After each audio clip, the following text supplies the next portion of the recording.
Tout démarre dans ce supermarché, dans le centre-ville de Carpentras. Dominique Pellicot filme sous les jupes de plusieurs clientes avec son téléphone portable. Un vigile s'interpose, il supplie presque les clientes de porter plainte. À 15h15, le commissariat est appelé. Et c'est ce policier, François, qui avec un collègue va questionner Dominique Pellicot. Il est 15h30, ils font face à un homme totalement désorienté. Question simple. Pourquoi vous faites ça à votre âge, monsieur? Et il relève la tête. Et là, il nous fixe. Il nous dit pulsion. C'est le seul mot qui se dégage. Vous vous dites que c'est pas normal comme réponse. C'est pas normal. C'est pas habituel. Les victimes qu'il y a dans le supermarché, vous êtes obligé de les convaincre. C'est dur, ça aussi. C'est difficile parce que psychologiquement, elles sont victimes, mais elles ne veulent pas cette procédure judiciaire, elles ne veulent pas rentrer dans cette démarche-là. Et puis elles ont en face d'elles, elles voient que c'est un vieux. Elles ne veulent pas. Même, je me souviens qu'une des victimes dit c'est un pauvre vieux, c'est bon, on veut juste seulement l'effacement des vidéos. Et vous vous dites non, il faut le dépôt de plainte pour qu'on accélère les choses. Ouais. En tout cas, on essaye. On essaye, on met tout ce qu'on peut, tous les moyens qu'on peut pour les convaincre de venir déposer plainte. Mais à ce moment-là, elles sont toujours dans le refus et elles insistent pour l'effacement des vidéos. Un deuxième élément trouble les policiers, alors qu'ils se rendent au commissariat en voiture, avec Dominique Pellicot à l'arrière. On lui demande, est-ce que monsieur vous êtes marié, vous avez des enfants? Il nous répond oui, qu'il est marié, qu'il a des enfants. Et on sent toujours aucune réaction concernant son épouse, des regrets ou autre chose. Et pas de regret, rien du tout. Aucun regret, parce que dans ces cas-là, généralement, on a des gens qui regrettent ce qu'ils viennent de faire, ou alors ils sont complètement effondrés, ils se mettent des fois à pleurer aussi. Et là, on n'a pas ça. Dominique Pellicot, 68 ans, est amené à 16h dans les locaux de la police. Son attitude interroge de plus en plus. Dans le procès verbal, il est fait mention, à la première page, d'atteinte à l'intimité. C'est François qui rédige le document. Il multiplie les questions, mais en face... Et il ne nous parle pas. Il est resté fermé, taciturne. Un agent de police judiciaire prend la décision de perquisitionner le domicile de Dominique Pellicot, situé dans le village de Mazan.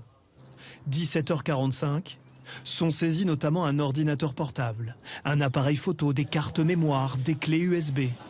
L'ensemble de ces objets est analysé le lundi suivant, 8h30. Dans ce bureau, l'affaire Pellicot va éclater. 2 enquêteurs analysent un des téléphones portables, posés tout le week-end sur cette étagère. Ils ouvrent l'application Skype et lisent des messages où Dominique Pellicot détaille la manière dont il drogue son épouse avant qu'elle ne soit abusée. Alors il y a un téléphone qui est tout à fait classique et avec lequel il a filmé sous les jupes des femmes, donc on les découvre, hein, les vidéos, mais il y a aussi bien entendu d'autres vidéos et surtout des conversations.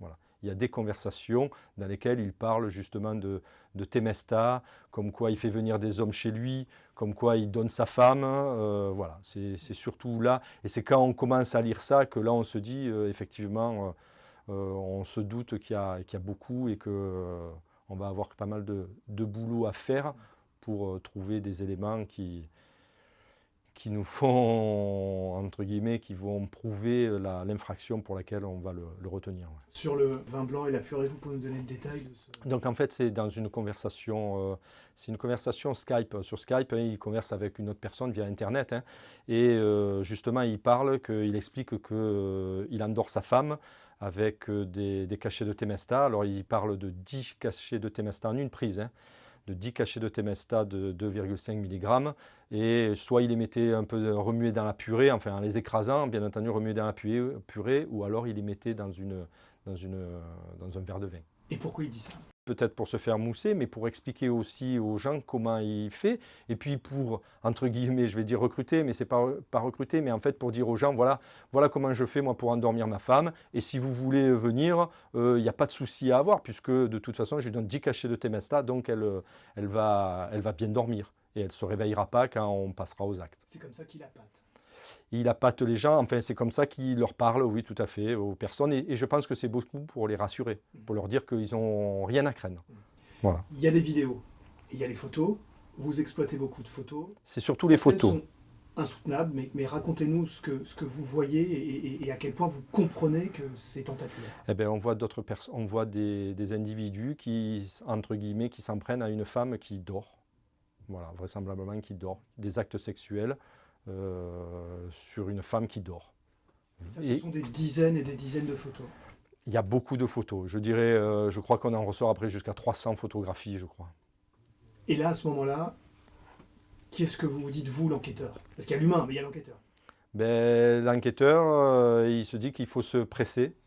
Parce que justement, la femme est en danger, donc on n'a pas le choix, il faut aller très vite. L'inconvénient, c'est qu'il faut savoir qu'on n'avait pas que ce dossier, qu'on en a des centaines d'autres. Donc, mais bon, on va au plus pressé, effectivement. Donc, il faut aller vite. Voilà. Nous, on se dit, il faut aller vite, mais il faut faire ça bien, parce que ce n'est pas le tout d'aller vite.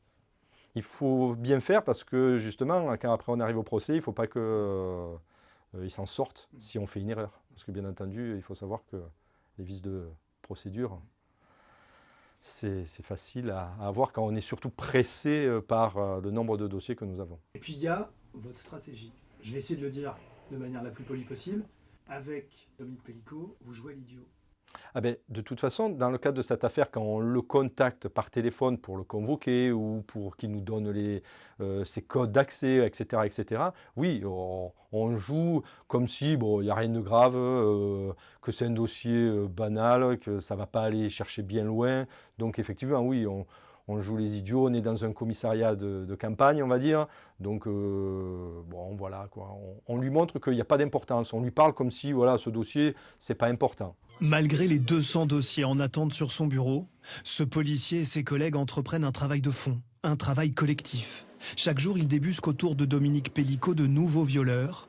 À ce stade, Gisèle Pellicot, elle, n'a pas encore été entendue. Il faut attendre le 2 novembre, 9h25, pour que le couple soit convoqué au commissariat. Afin de n'éveiller aucun soupçon, les policiers parlent d'un simple rendez-vous pour la forme. Pour son audition, Dominique Pellicot est seul. De toute façon, c'est simple. Quand il monte, il arrive à la porte du bureau, qu'on lui dit, voilà monsieur, asseyez-vous là. Donc bon, au début, il ne s'inquiète pas trop. Il se dit, bon, on nous sépare, ma femme et moi, parce que ma femme doit être auditionnée. Ça ne lui pose pas trop de problème. Donc elle continue. Lui, je le mets en face de moi. Et là, je lui dis, voilà, monsieur Pellicot, vous êtes placé en garde à vue. Et pour des faits de viol et administration de substances nuisibles. C'est un menteur et un manipulateur, on le voit de suite. Alors il fait le malheureux effectivement, mais bon, au début, il ne sait pas ce qu'on a.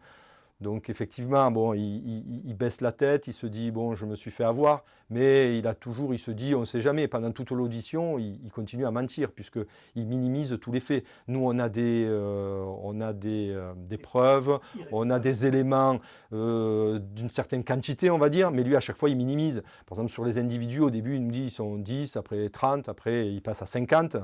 Ça, oui. Les Temesta, bien entendu, il avait écrit 10, mais nous, il nous dit 2. Enfin voilà, quoi, il minimise tous les faits, quoi. Dans le procès verbal auquel nous avons eu accès, un moment décisif s'opère quand l'enquêteur demande. Pénalement, comment définissez-vous vos actes? Dominique Pellicot réplique. C'est un abus. Le policier reprend. Non, il s'agit d'un viol. Réponse de Dominique Pellicot. Vous avez raison.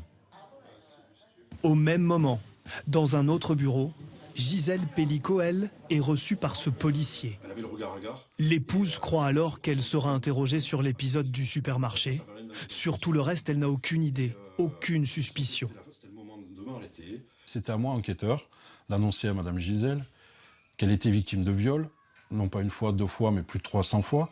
Je l'informe que son mari est actuellement placé en garde à vue. Là, elle commence à me regarder bizarrement. Elle me dit, j'ai dit, écoutez, je vais vous montrer quelques photos. Vous allez me dire ce que vous en pensez. Et en fait, mon but, c'était, dans un deuxième temps, donc de lui faire prendre conscience qu'elle était victime de viol. Mais avec le maximum de douceur. Avec le maximum, absolument. J'étais très prévenant la concernant. Et je lui ai montré les photos les plus soft. Et à un moment donné, elle me dit « Je ne comprends pas ce qui se passe, je ne comprends pas ce que je vois ». Elle regarde. Et là, je lui dis « Madame Pellico, d'après vous, ces hommes, que sont-ils en train de faire ?» Et là, elle me dit « Ils me violent ». Elle avait pris conscience qu'elle était victime de viol. Et forcément, la dernière phase, la plus importante pour moi, c'était qu'elle accepte de déposer plainte contre son mari et toutes les personnes qui seront identifiées dans cette procédure. Et elle m'a dit « Oui, je dépose plainte contre mon mari ». Immédiatement. Elle était comment? Je l'avais perdue. C'était fini. Ça ne servait à rien que je continue de lui montrer des photos, de lui poser des questions.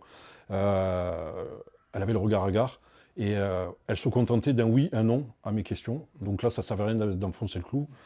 Et je sentais que c'était le moment de m'arrêter, de faire venir la psychologue afin qu'il y ait un petit débriefing entre eux. Et nous, à côté de ça, on avait organisé, donc on ne voulait pas la laisser comme ça non plus, parce que je savais qu'elle avait de la famille qui était sur Paris. Et je lui ai demandé, Madame Gisèle, quelle personne je dois appeler pour rendre compte de ce qui se passe? Et elle m'a demandé d'appeler son gendre, de façon à ce qu'il vienne. Voilà, elle ne voulait pas directement que j'appelle sa fille ou un autre membre de sa famille. Donc le temps qu'elle s'entretienne avec la psychologue, j'ai appelé le gendre. Je me suis présenté, je lui ai dit qu'il y avait un problème grave par rapport à ses beaux-parents. Et je voulais savoir s'il était dans des conditions où je pouvais parler librement et que lui également. Donc il me dit oui, j'ai cru comprendre qu'il était à bord d'un véhicule, donc il a dû se stationner parce que j'entendais ça résonner. Et je lui explique, alors même chose, avec des mots simples, et je ne suis pas allé au plus profond de ce que j'ai découvert. Voilà, j'ai été aussi très prévenant à son encontre. Et donc le temps qu'il accuse le coup, parce que c'était pas rien, il me dit demain matin nous serons dans votre bureau, il n'y a pas de souci, avec ma femme et ses 2 frères. Et donc de là, en parallèle, ma capitaine de l'époque, la décision était prise d'organiser le retour chez Madame Gisèle par des policiers en civil, dans une voiture civile, de façon à ne pas éveiller les soupçons sur Mazan. Une voiture de police, Mazan, c'est une zone gendarmerie. Et Madame Gisèle avait accepté que j'appelle sa voisine, avec qui elle s'entendait très bien, de façon à ce qu'elle soit prise en compte, et qu'elle passe la soirée chez sa voisine, en attendant l'arrivée de ses enfants le lendemain matin. C'est vous qui avez appuyé sur le bouton, alors cette affaire, elle n'existerait pas sans vous? Je suis le détonateur, mais c'est nous. Parce qu'effectivement, une fois que j'appuie sur Skype, que je découvre l'horreur, cette procédure, c'est plusieurs maillons qui constituent une chaîne, en partant des agents de sécurité qui ont très bien fait leur travail, aux effectifs de police de Carpentras, j'englobe tout le monde, et très logiquement, nous avons été dessaisis au profit de la police judiciaire d'Avignon, et tous ces maillons constituent une chaîne qui ont permis de déférer devant la justice 53 individus. Voilà, donc c'est nous. Et pourquoi vous ne témoignez pas à visage découvert? Pour la bonne et simple raison que je pars du principe que si une personne doit rester dans la lumière, c'est Madame Gisèle et pas moi. Elle m'a rendu hommage, et je lui rends hommage à son tour en la laissant dans la lumière. Suivra un procès hors norme. Une 50aine d'hommes condamnés, dont la peine maximale. Pour Dominique Pellico, 20 ans de réclusion.